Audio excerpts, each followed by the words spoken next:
everyone. Welcome to another episode of Cosmic Conversations. I'm your hostess, Marla Martenson, and today I am with Master Teacher of the Course in Miracles, Carol Howe. Hey, Carol. Hi, dear. How you doing? Awesome. So, you guys, I'm wearing a green top today because we're talking about money, money, money, money.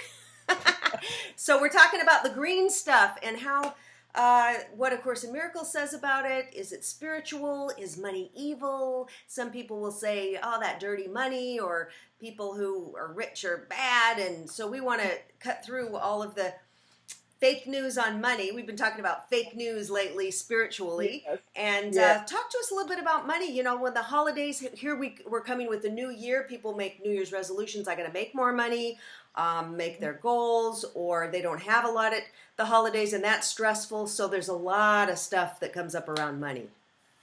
Okay, A Course in Miracles doesn't address money directly, like we're going to have a chapter on money. Right. It certainly does make it very clear that we set ourselves up to experience lack, Right. and how we don't need to do that. In other words, we're the authors of that. So if you could see, when you ask the question, like, what do people want money for? You know, it's like there's a lot of things besides the basic necessities. It's like for a lot of people, it's power. For a lot of people, it's money. It's safety. For a lot of people, it's somehow means I'm okay. In other words, there's a whole lot of stuff besides I will give you this money and I'll bring home a loaf of bread. In other words, it has a lot of other stuff associated with it. But the thing that we certainly believe is that it's associated with our abundance and therefore our well-being and our safety. Always safety is in there someplace under all circumstances. And what we need to address, because we have to address this with every single topic, is that my outer experience, and my outer experience means everything in my three-dimensional world. It means the situations, the people, the things, the flowers, the houses, the jobs, both the physical things, physical people, and all situations and all commodities. Everything that takes on form is a mirror only of what's happening in my internal life. In other words, it's like a 360-degree, some kind of a Disney thing, that is showing me from all angles what my attitude is, what I actually pay attention to. I might not be saying the words about it, or I might. What I'm paying attention to, what I believe, what I think I just take for granted is absolutely so. And when I take for granted some things that are terribly off base and not true about myself, like I'm not deserving, how many people actually, if they would answer that question honestly, will say, no, I don't really think so. The intellect will say, oh, yes, of course I'm deserving. I'm extremely deserving. But in their guts, where it matters, they don't believe it. Right. You see people, I see people over 50 who are still completely broke, and you can kind of see, because it's the way they don't feel worthy about themselves, which maybe other people can kind of see it, but they can't. Another good example is lottery winners. Maybe they'll win a whole bunch of money, but they often, I guess most of them lose it, right?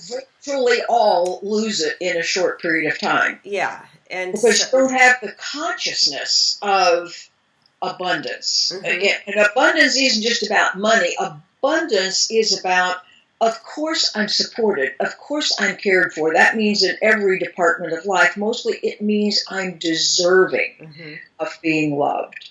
And a really important thing that all of us have to do at some point along the way is to recognize how much we have been programmed, unwittingly, not necessarily on purpose, how much we have believed we don't deserve love. Right.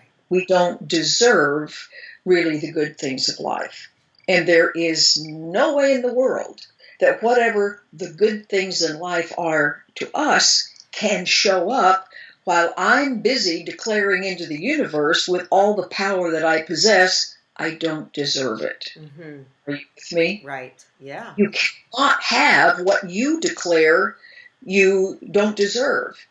Another thing that the mistake that people make is they'll go, I'm praying and praying and praying for more. In other words, I don't have enough now, and I'm praying and praying for more.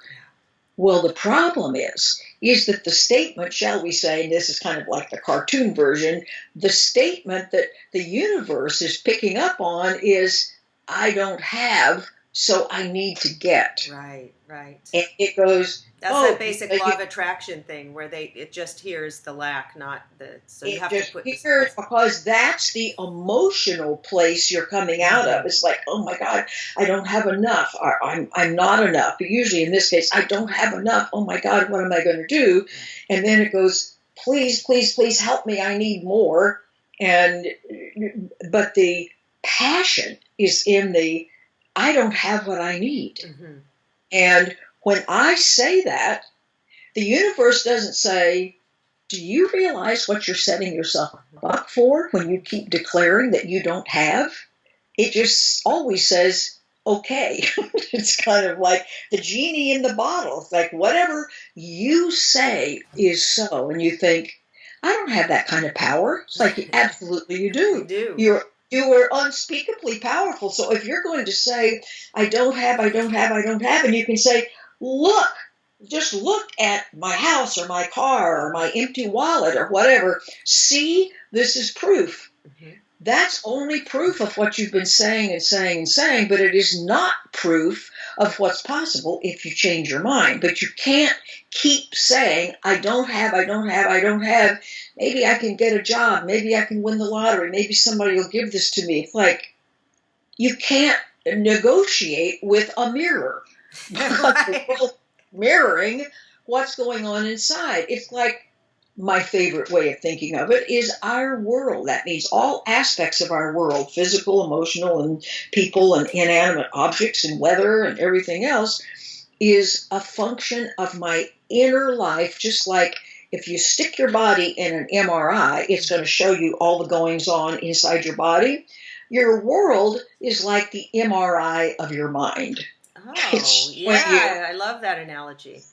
In your mind. Mm-hmm. So you have to wonder. So if people are being mean to you, there you go. That's you being mean to you and somebody else. If you don't have enough, that's you believing that you either can't have enough, don't deserve to have enough, you're not smart enough to have enough, you're too guilty to have enough, or the world just doesn't provide. Sometimes it's not even personal. You just think, the world is always a mean place, like you think that's so for everybody, possibly, or everybody of a certain race or creed or something like that. And we have to re-educate ourselves to the power we have. So if I'm going to live abundantly, I have to, first of all, look right at the belief that I don't deserve an abundant life, and guarantee you, on my grandchildren's lives, that's a big guarantee, that whether you're consciously aware of it or not, there is that deadening, awful belief that you don't deserve.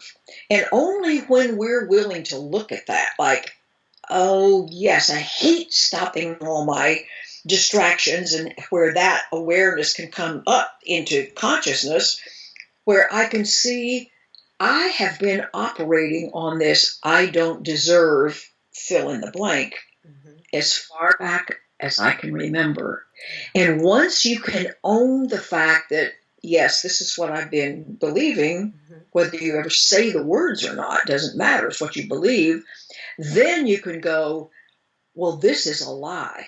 And starting now, I will change my mind about me. So and you can start your reprogram. I was going to say we could do a kind of a case study here for an example. I know someone who is living in Europe and in his home country, lost his job, and is living with his mom.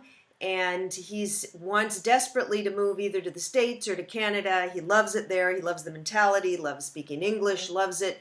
But, with visas, it's not so easy to just move somewhere and then job. And so this person has been contacting psychics and depressed and just completely doesn't know what to do, cannot get, and has that set, no, I absolutely want to move to that place, and just sticking in this. So nothing's really working or moving for this person who's in their 30s or 40s.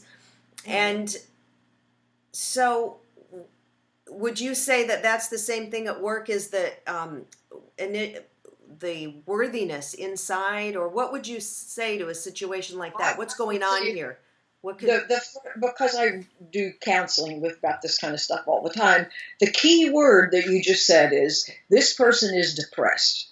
Now, if a person is depressed, seems depressed about it, real down. So I don't know clinically, but we'll just say what it is he thinks he or she is depressed about is irrelevant. The fact of depression is holding in and holding back unexpressed, massive emotional upset, so to speak. Okay. In other words, and as long as that rat's nest of unacknowledged and unexperienced and unhealed business is going on, you're not going to get to first base. It doesn't matter. No, it doesn't matter. In other words, you will find that the not getting the visas, not being listened to, not being everything else is happening as compared to people for whom things like that run smoothly, because of this inner.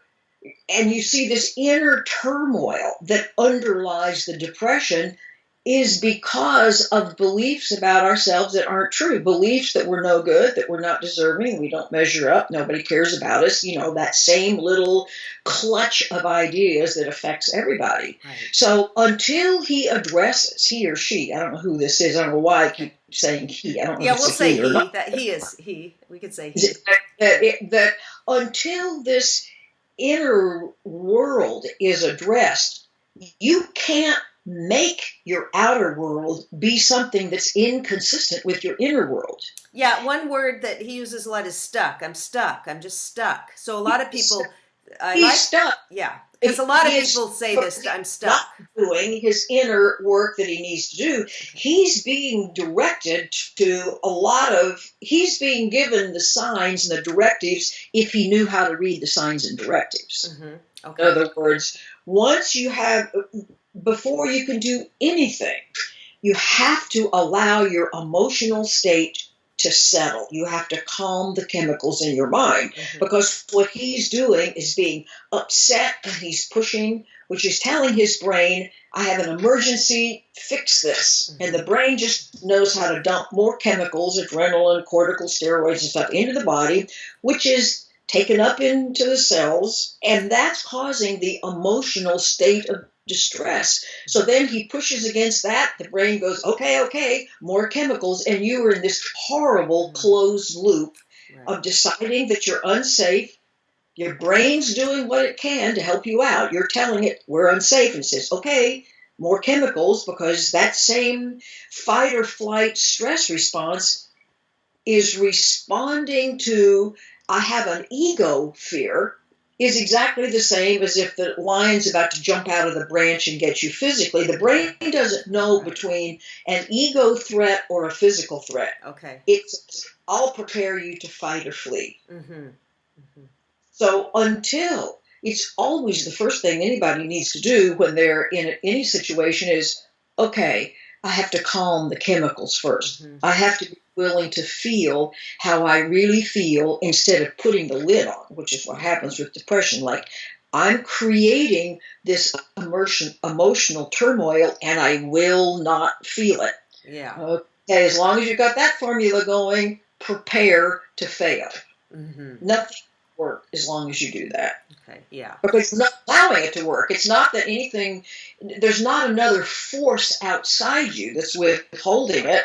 Here I am waving my arms around like I'm teaching a class. That's good. I love it. So in any event, it's like we're our own worst enemies in cases like this. And it's not because we're bad or undeserving. It's because we don't know these things. Nobody has told this person, you know what?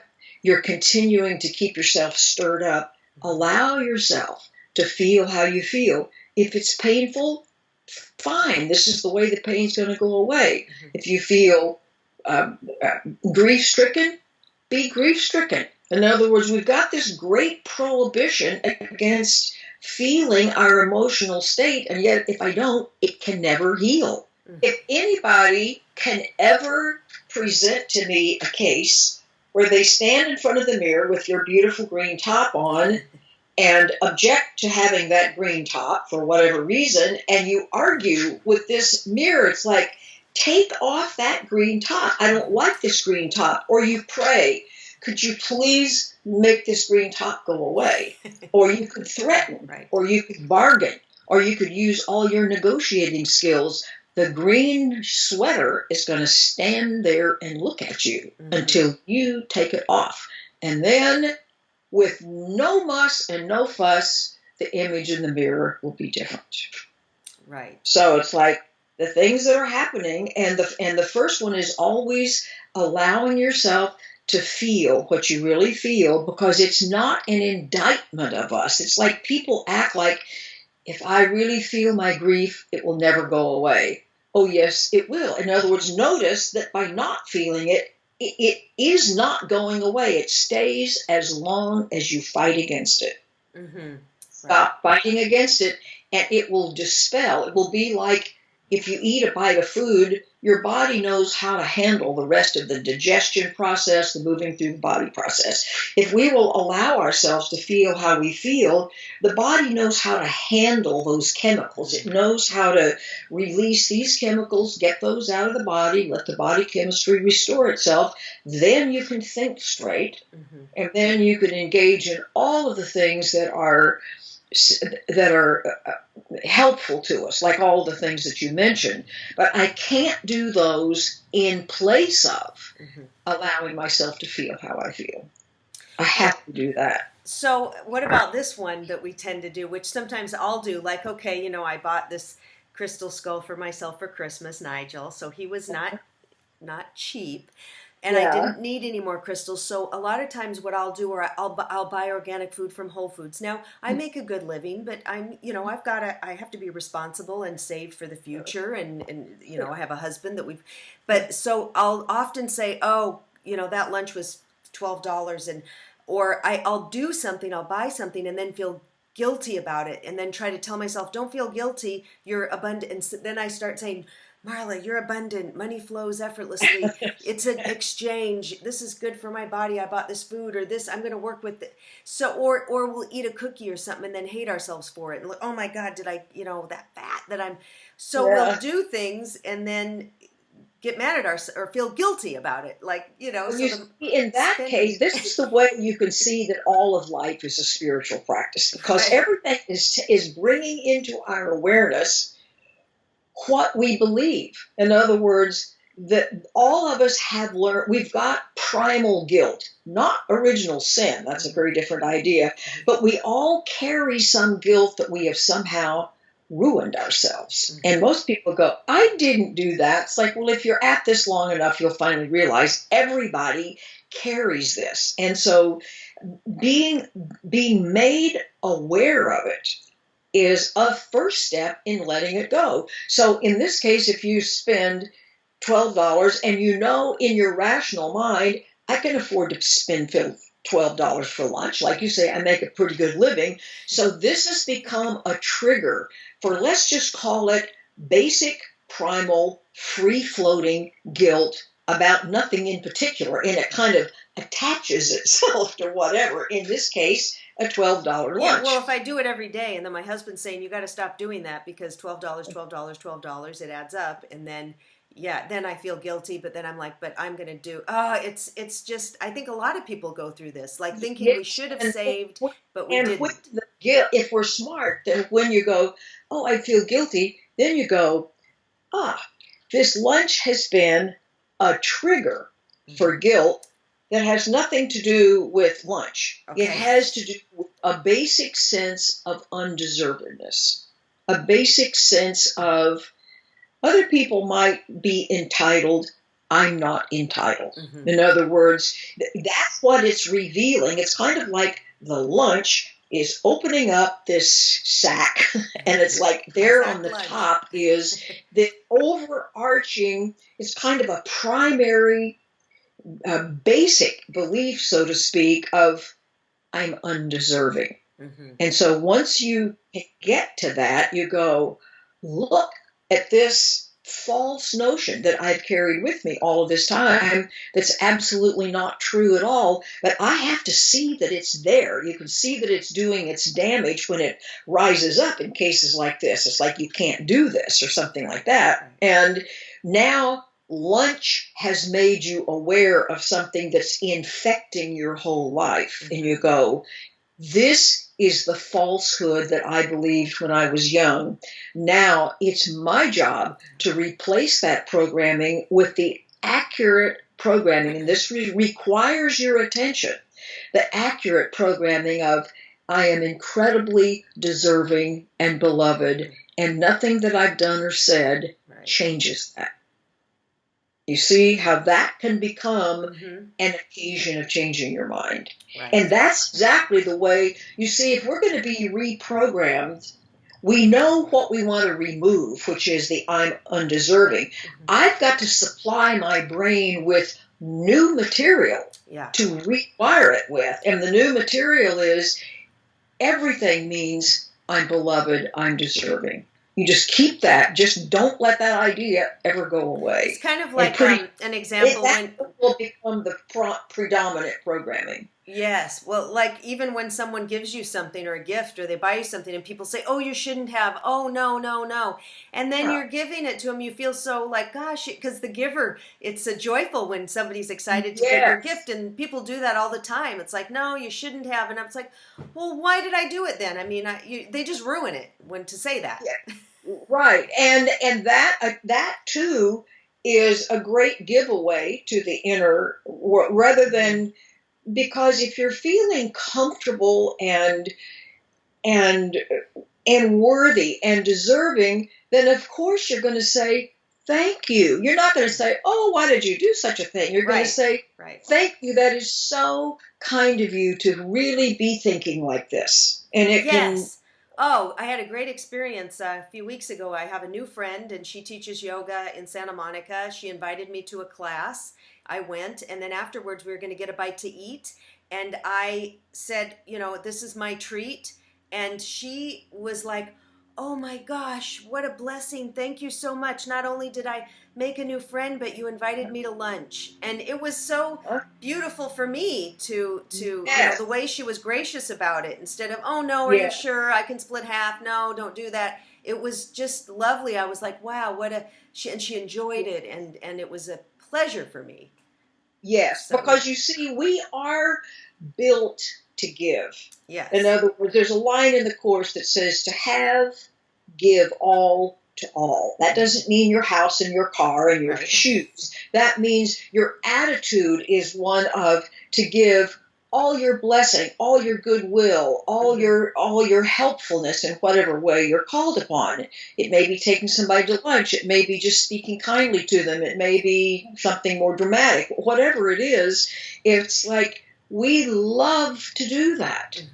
I wish everybody knew my little 7-year-old granddaughter, who is a master at this. She's the most compassionate human being I've ever met in my whole life. She can't wait to do lovely things for people. And when I was last you've out spoken there, of her before. You told an example. Yeah. Oh. She's just an amazing little girl. And at Halloween, I think I mentioned it at Halloween. Yeah, tell that about the candy.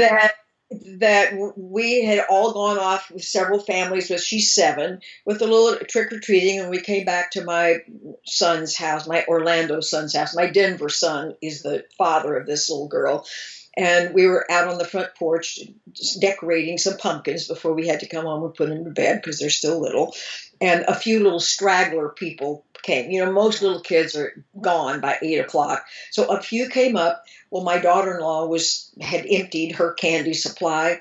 And Avery runs in with the joy on her face. And she said, I'm going to go get my candy and share with them. Oh, and it's not a matter of, oh, I guess this would be a nice thing to do. Right. You could see the delight and the joy. I mean, she just runs around lit up like a light bulb because she's so generous and she's so compassionate and she's so kind. And she has learned, well, she knew it before she was born because she's been this way, but she is in that kind of constant state of elation because she's kind of in a constant state of doing for other people. Mm-hmm. And it's not one of those, I'm doing this to get something. Mm-hmm. She has everything in the world. Right. This is not a manipulative trick. This Right. is, she's doing it for the sheer experience of joy of doing it. And we can get it that this is the way the system works for all of us. Right. If we could